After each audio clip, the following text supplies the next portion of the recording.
என் தமிழ் மீது, என் தாயின் மீது, என் தலைவன் மீது சத்தியம் என்று சொல்றேன். இந்த நிலம் எனக்கு சிக்கிச்சு, நீ சத்த. உறவுகள் அனைவருக்கும் வணக்கம். செருப்படி வாங்கிய செந்தில்வேல் ஒரு விவாத நிகழ்ச்சியில போயிட்டு செந்தில்வேல் திமுகவின் அண்டாதான், திமுகவின் அடிமைதான் என்பதை செயல்முறைப்படுத்தி ரவுடிகளை கூட்டிட்டு போய் கலவரத்தை செய்து செருப்படி வாங்கியிருக்கிறார் இந்த செந்தில்வேல் அவர்கள். என்ன நடந்துச்சு அப்படின்னு சொன்னா, போர்ப்படை தளபதிகள், இந்த பகுதி கழகத்தைச் சேர்ந்த திராவிட முன்னேற்ற கழக முன்னோடிகள், அண்ணன் சேகர் பாபுவினுடைய தீவிர நூற்றுக்கணக்கில் வந்து வெளியில நின்றாங்க எனக்கு தெரியாது. நூற்றுக்கணக்கில் அவங்க வெளியில் நிற்கிறாங்க எனக்கு தெரியாது. நான் 4 கட்சிகள் உரையாடக்கூடிய ஒரு விவாத நிகழ்ச்சியில இந்த செந்தில்வேல் கலந்துக்கிறாப்ல. கலந்து கொண்டு பேச ஆரம்பிக்கும் போது முதன்மையா ஒரு குரல் வருது, பேடிஎம் கரோ அப்படின்னு சொல்லி. அடுத்து மீண்டும் பேச ஆரம்பிக்கும் போது ஒரு பக்கத்துல இருந்து இடியாப்போம் அப்படின்னு ஒரு குரல் வருது.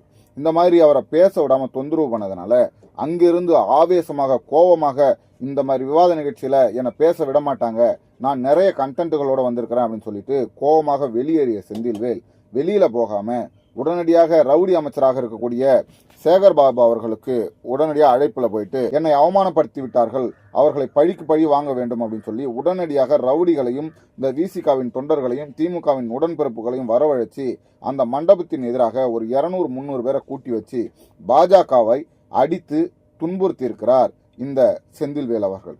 அரசியல் நாகரிகம் தெரியாமல், ஊடக நெறிமுறைகள் தெரியாமல் இருக்கக்கூடிய இந்த நாயை எதற்காக விவாதத்திற்கு அழைக்கிறீர்கள் என்று சமூக ஆர்வலர்கள் பலரும் பல கருத்துக்களை தெரிவித்திருக்கிறார்கள். அங்கிருந்து வெளியேறிய நீ வெளியேறியவுடன் வீட்டுக்கு தான் சென்றிருக்க வேண்டும், எதற்காக இப்படி செய்தாய் என்று பலரும் கேள்வி கேட்கின்ற போது, இதுபோல் எங்கு பேசினாலும், எந்த இடத்துல போய் நான் பேசினாலும் எனக்கு இடையூறாக யாரும் பேசக்கூடாது, இது ஒரு படிப்பினையாக, ஒரு பாடமாக இருக்க வேண்டும், அவர்களுக்கு பாடம் கற்பிக்கத்தான் நான் இதை செய்தேன், நாளை முதல் திமுகவினர் எங்கு பேசினாலும் யாரும் குறுக்கே பேச மாட்டார்கள் என்று அடாவடித்தனமாக பேசியிருக்கிறான் இந்த செந்தில்வேல் அவர்கள். திமுகவின் சார்பாக பேசுவதற்கு தங்க தமிழ்ச்செல்வன் வந்தபோதும் ஊடகங்கள் கூடுதலாக ஒரு நபரை ஆதரவாளர் என்ற பெயரிலோ அல்லது ஊடகவியலாளர் என்ற பெயரிலோ எதற்காக வரவழைக்கிறீர்கள் என்ற கருத்தும் பலவாறாக பரவி கொண்டு வருகிறது.